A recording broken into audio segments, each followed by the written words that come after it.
Hello, and thank you once again for joining Riding the Wave. You are listening to the Urban Surfer Glenn T. How's everybody doing out there today? Hopefully you're getting all of your things accomplished, you're getting to where you got to go safe, and you're thinking in a positive way. Again, if you're just tuning in, this is the Urban Surfer. You're listening to Riding the Wave. These perceptions are my own. Always my mission is to change one mind a day in a positive way. Which actually brings me to today's topic. True friends. True friends. How many people have them? For those who want to reach out to me, you can find me on Facebook, rtw.podcast. My Gmail is ridingthewave.podcast@gmail.com, and my Twitter is Glenn_town. I'm currently featured on iTunes, Stitcher, Podbean, SoundCloud, YouTube, Spreaker, and Spotify. More venues to come. Website is coming soon. So again, today's topic, true friends. How many of you have them? How many of you are them? So just getting into the flow of things, just want to go ahead and give my opinion again on this topic. This is Riding the Wave. True friends, how many of us have them, right? Remember my mother used to always tell me when I was younger, if you can count all of your real friends on one hand, you're fortunate. I never knew what it meant. I mean, if you look on my Facebook right now, I'm pretty popular. Aside from that, how many people have true friends? How many people are true friends? So what does it take? Questions, comments, suggestions. I want to hear what you guys have to say. What does it take to be a true friend? What does it take to have true friends? Well, since this is all about my opinion and I always like to hear what you guys got to say, let's just start off with this. What does it take to be a true friend? I would say be accepting. That's one of the first and foremost things. There's a lot of differences in people's lifestyles nowadays. There's a lot of differences in people's mindset, backgrounds, upbringing. There's a lot of reasons for you not to be friends. Just laying it all out there. Be accepting. A lot of times, people just want somebody that can listen to them. People are willing to be loyal to somebody that's going to be real with them. Be accepting. Just let a person do and say and feel what they want and just take it in. I mean, worry about processing things secondly. Firstly, just accept. Now, if it's something completely out of your realm, then you may want to consider being friends altogether. We're talking about realistic situations, everyday occurrences. How do you keep a true friend? What does it take? First step is just to be accepting, period. Moving right into the next one. A good one off the top of my head is just being there for the good and bad. I mean, how many people can actually do that, right? If that was the case, we wouldn't have such thing called fair weather friends. That reminds me of a relationship that I had one time. I mean, when everything was good, her and I would be hitting the moon and back. And as soon as there was a little stir in the water, guess what happens? The connection is gone. It's almost like bad Wi-Fi, right? 1 minute you're on all 5 bars, you're in the middle doing something, and bloop. All the bars are gone. That's what you call a fair weather friend. Somebody that's not there unless the sun is shining, the birds are chirping, things of that nature. So if you want to be a true friend, let's just start off with being accepting, being there for somebody, whether it's good or bad, and also being happy for somebody. You don't know how big that is. I had this good friend, and we're still good friends to this day, but we don't talk much. You know, our lifestyles are different right now, so we don't really talk much. We don't spend time much, and it's understandable. You know, when you're grown, you have responsibilities. It is what it is. But one thing I can honestly and truly say is that they must recognize I'm a good friend. They've been going through some situations in their life, just like everybody else on any given day.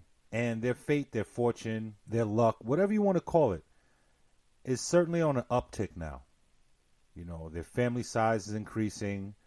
They're getting different jobs, and these people have been through hardships. I mean, losing cars, losing families, all types of stuff, right? So I get a phone call one day and, I'm just doing my daily things and I answer my phone. I say, hey, what's up, man? I said, hey, what's up, man? I just called you, wanted to see how you was doing and stuff. I said, yeah, you know me, I'm fine. I'm busy. Can't complain, can't brag. I like to keep it medium. And he proceeded to tell me, he said, hey, listen, I just wanted to let you know I got a new job. I mean, it's paying good. It's something that I want to do. And it's been something I've been waiting for a while. And he proceeded to say, before I answered anything, he said, we don't get to speak much, and I understand that, and my life is pretty hectic right now. But the only reason why I called you is because I wanted somebody that was truly happy for me to receive my news. That touched me. Because usually when you're being true with yourself, with anybody else, you don't think twice about the things that you do. But the fact that this person called me from a span of months, and there's a lot of people in between, a lot of time spent with other people, etc., but they could not find someone to call.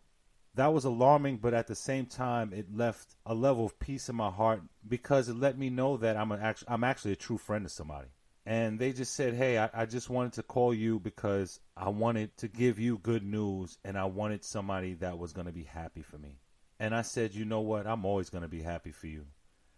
Because the struggles that we commit to in life only builds our characters.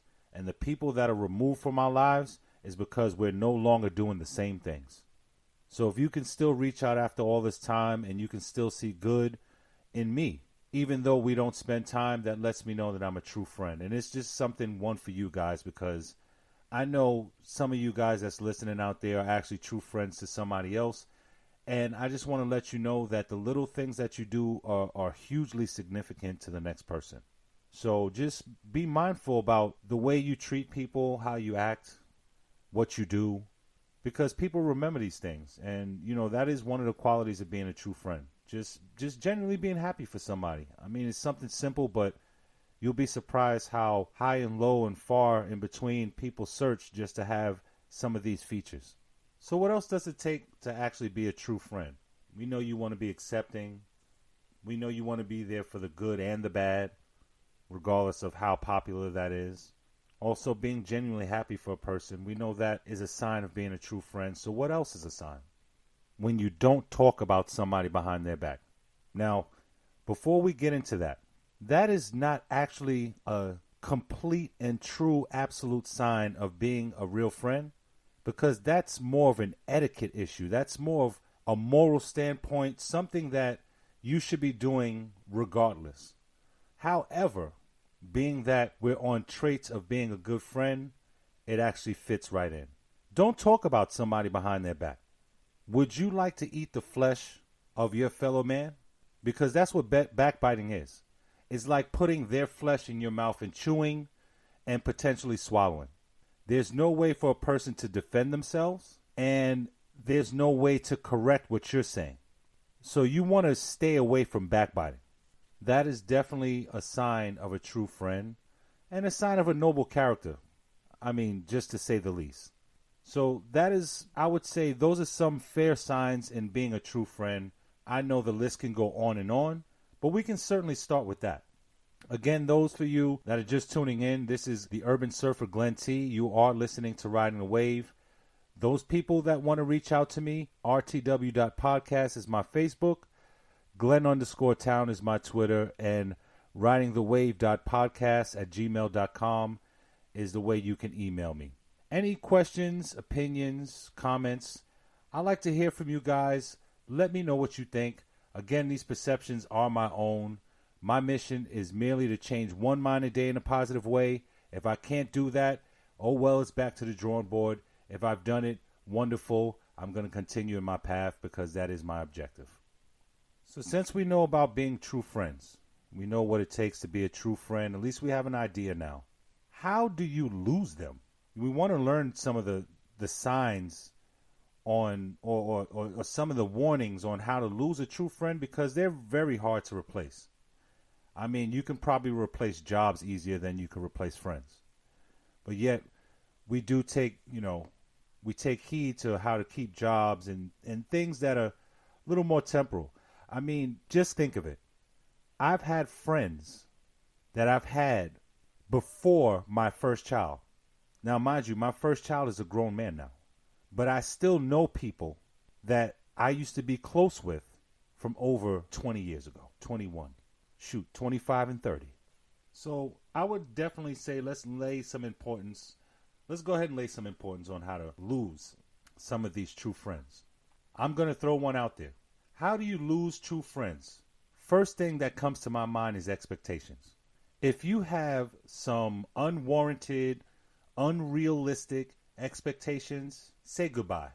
Because people are human and patience certainly is a virtue. It runs thin and it's not guaranteed for any one person for any period of time. Stop setting unrealistic expectations. Stop putting pressures on people that they do not need to have. At the end of the day, people do live their lives. People have responsibilities, things of this nature. We want to stay away from putting too many expectations on people. Whether it's in relationships or otherwise, we know being true friends is just like a relationship. So we can go ahead and use this as transferable information. Stop setting unreasonable expectations. If you ask me, you can listen to my podcast episode, Standards versus Expectations. That can give you a little bridge onto what I'm saying there. Distance. Now, when it comes to distance, people don't really think about it. But hey, that is a huge backbreaker. Take it from me. Born and raised Bronx, New York. And that's where I get the urban surfer, for those of you that didn't know. Okay, born and raised in Bronx, New York. Now, living somewhere else. I'm in Orlando, Florida, right? 1,000 miles away every day. So those people that you was able to knock on my door before or catch me at the gym or we're riding the same bus or whatever the case is, right? Those 1,000 miles now play a factor. I mean, I was able to go to some of my friends' houses early in the morning. Knock, knock. What are we doing today? Now, I can't do that. So we know distance can definitely play a factor. Every day that you're not able to do that, that person is getting used to you not being around, right? So sometimes it doesn't have to be bad blood. It can just be the space in between. But in those kind of cases, I mean, there's really little that you can do about it. I'm sure that you would have tried to prevent it under every circumstance. But if you guys are in two parts of the world, I mean, that's definitely going to weigh in on how you guys interact. So that's another way that you could potentially lose a good friend. What are some other ways? I know one. What about lifestyles? Lifestyles will creep up on you. Just think about it back in the days, right? You guys are all in high school and college. You guys are pretty much sharing the same lifestyles almost completely. You guys eat the same food. You go to the same schools and classes. You shop in the same places. I mean, pretty much you guys are connected by the hip. So what happens when your lifestyle changes? Somebody finds religion. Somebody's sexual preference changes. Somebody eats different. They change their diet. I can see how that would be a burden on someone's friendship. Let's just say, for instance, you have two men. They grew up together. They were close. They were almost like brothers, right? I mean, you can't say brothers because they're not, but almost like brothers. They like the same kind of women. They played the same sports. They went to the same schools. They dress alike. They cut their hair alike and everything. Now, one person just decides they want to become religious. No more drinking, no more smoking, no more fornicating, no more curse words. Hey, we may not even be celebrating the same holidays anymore. Do you think that'll have a strain on the friendship? I think it's safe to say it would. I think it is safe to say it would. What if you have a pair of friends that are heterosexual and one decides to experiment with the same sex, enjoys it, now starts to become a lifestyle?